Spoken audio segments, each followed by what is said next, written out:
السلام علیکم طلباء، کیسے ہیں آپ؟ امید ہے آپ سب خیریت سے ہوں گے۔ میں ہوں قاسم لطور ربی، آپ کا استاد۔ جیسے کہ آپ کو پتہ بیٹا کہ اس کے پہلی ویڈیو میں ہم نے جو ہے مکار لمڑی سبق پڑھا تھا، سبق نمبر 5 جماعت ہشتم کا۔ آج ہم اس ویڈیو میں اس کی کریں گے مشق حل۔ جیسے کہ آپ کو پتہ ہے کہ ہر سبق کے بعد ایک مشق ترتیب دی جاتی ہے، اور اس مشق کے ترتیب دینے کا مقصد فقط یہ ہوتا ہے کہ ہم یہ جاننا چاہتے ہیں کہ جو سبق طلباء نے پڑھا ہے کیا وہ ان کے ذہن نشین ہے یا نہیں ہے، کیا وہ اس سبق سے متعلق سوالات پوچھے جانے والوں کے جوابات دے سکتے ہیں کہ نہیں۔ تو چلتے ہیں اپنی مشق کی طرف اور دیکھتے ہیں اس میں کیا کیا سوالات پوچھے گئے ہیں۔ سبق کے مطابق درست جواب کے گرد دائرہ لگائیے۔ کہانی میں ہاتھی کی صفت بیان ہوئی، طاقتور کی، مست کی، جوان کی، چست کی۔ درست جواب ہے مست کی۔ شیر کے زخمی ہونے کی وجہ تھی ہاتھی سے لڑائی، چیتے سے جھڑپ، گدھے کی لات، لومڑی کی مکاری۔ درست جواب ہے ہاتھی سے لڑائی۔ دھوبی کا گدھا تھا، صحت مند، عقل مند، مریل، زخمی۔ جواب درست ہے مریل۔ اگر میری یہ حالت ہے تو یہ میرا مقدر ہے۔ یہ جملہ کس نے بولا؟ شیر نے، لومڑی نے، گائے نے، گدھے نے۔ درست جواب ہے گدھے نے۔ اس کہانی میں شیر نے کس جانور کا شکار کیا؟ مست ہاتھی کا، مریل گدھے کا، موٹی گائے کا، مکار لومڑی کا۔ درست جواب ہے مریل گدھے کا۔ دیے گئے سوالات کے مختصر جوابات تحریر کیجیے۔ شیر شکار کے لائق کیوں نہ رہا؟ کیونکہ مست ہاتھی سے منڈبیر میں وہ زخمی ہو گیا تھا۔ سب سے پہلے لومڑی نے گدھے سے کیا کہا؟ لومڑی نے کہا، بھائی گدھے، کب تک تم یوں ہی بھوکے مرتے رہو گے؟ گدھے نے کیا سوچ کر دوبارہ لومڑی کے ساتھ چل جانے کی حامی بھر لی؟ یہ سوچ کر کہ سارے جانور اسے جنگل کا بادشاہ سمجھیں گے۔ ہر جانور کا دل، دماغ اور جگر ہوتا ہے۔ یہ جملہ کس موقع پر بولا گیا؟ گدھے کا دل، دماغ اور جگر نہ ملنے کے موقع پر شیر نے بولا جب وہ چشمے سے پانی پی کر واپس آیا۔ اس کہانی سے ہمیں کیا سبق ملتا ہے؟ اس کہانی سے ہمیں یہ اخلاقی سبق ملتا ہے کہ ہمیں لالچ نہیں کرنی چاہیے اور بنا سوچے سمجھے کسی کی بات پر یقین نہیں کرنا چاہیے۔ دیے گئے سوالات کے تفصیلی جوابات تحریر کیجیے۔ اساتذہ کرام ان سوالات کے جوابات تختہ بورڈ پر لکھیں، کاپی پہ نقل کروائیں تاکہ بچے بار بار پڑھیں، یاد کریں اور امتحانات میں لکھنے کے قابل ہو سکیں۔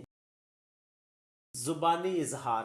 سبق کو غور سے پڑھیے اور اس میں موجود معلومات اور اس کے مختلف کردار، شیر، لومڑی اور گدھے پر بحث کیجیے۔ اساتذہ کرام تختہ بورڈ پر ان سوالات کے اہم نکات لکھیں، پاس کریں اور بچوں کو ان کے مواد مہیا کریں تاکہ واپس میں بات چیت کرنے کے قابل ہو سکیں۔ دراصل عبارت کو پڑھیے اور اس کے اہم نکات بیان کیجیے۔ اساتذہ کرام عبارت کے اہم نکات کی نشاندہی کریں، کاپی پہ نقل کروائیں، کتاب کے اوپر نقل کروائیں تاکہ بچے بار بار پڑھیں، یاد کریں اور امتحان میں لکھنے کے قابل ہو سکیں۔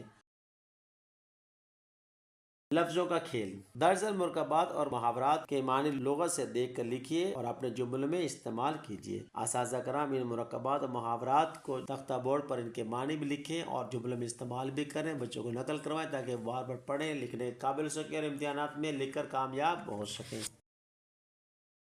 زبان شناسی۔ جمع الجمع۔ جمع الجمع دو ایسے اسماء ہیں جو ایک جمع اسم سے دوسری بار جمع ہوا ہو، یوں دو بار جمع بڑھنے کی وجہ سے وہ جمع الجمع کہلاتا ہے۔ مثلا دوا کی جمع ادویہ اور اس کی جمع الجمع ادویات ہے۔ درج ذیل الفاظ کے جمع الجمع تحریر کیجیے۔ رکن، ارکان، اراکین، رسم، رسوم، رسومات، اکبر، اکابر، اکابرین، جوہر، جواہر، جواہرات، خبر، اخبار، اخبارات، حادثہ، حوادث، حادثات۔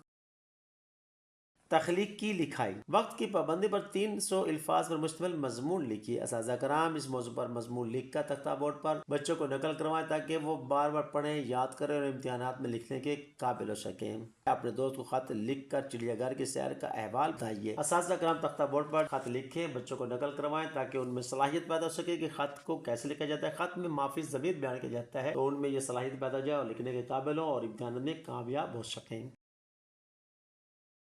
جی عزیز طلباء، امید ہے آپ نے ہر سوال بڑی توجہ کے ساتھ دھیان سے لکھ لیا ہوگا، کوئی سوال مس نہیں ہوا ہوگا اور ایک آپ کی بہترین جو ہے نوٹس بک جو ہے وہ تیار ہو چکی ہوگی جسے آپ بار بار پڑھ سکتے ہیں اور یاد کر سکتے ہیں اور امتحانات میں اچھے نمبر حاصل کر سکتے ہیں۔